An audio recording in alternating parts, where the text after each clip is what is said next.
quarterbacks in 2013, number 5 Auburn knocked off number 1 Alabama 34-28 at Jordan-Hare Stadium. It was Crimson Tide quarterback A.J. McCarron's first road loss ever as a starter. And now Auburn, not Alabama, will go to Atlanta next Saturday to play for the SEC title. In national news, in Anchorage, Alaska, residents of a rural Alaska village reached survivors of a commuter plane crash 2 hours after the aircraft went down in freezing rain, authorities said Saturday. The pilot and 3 passengers died in the crash of a single-engine turboprop Cessna 208. At least 6 passengers were transported for medical treatment, and there was no report of a fire.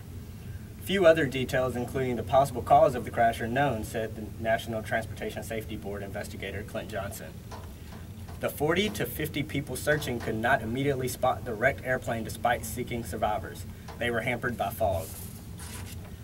A lady named Miss Coffee was able to leave the wrecked airplane and walk 3/4 of a mile to a village landfill, Lamont said, where she met a search party and guided responders to the crash site.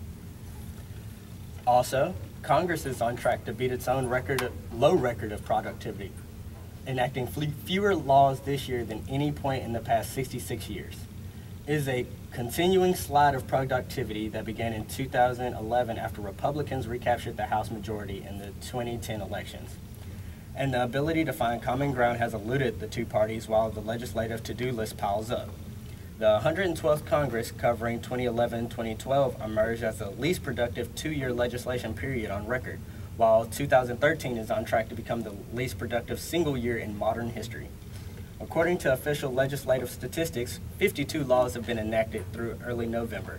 It is the lowest record of legislative activity since at least 1947, when the data collection began. The lowest prior year was 1995 with the new Republican House, when only 88 laws were enacted.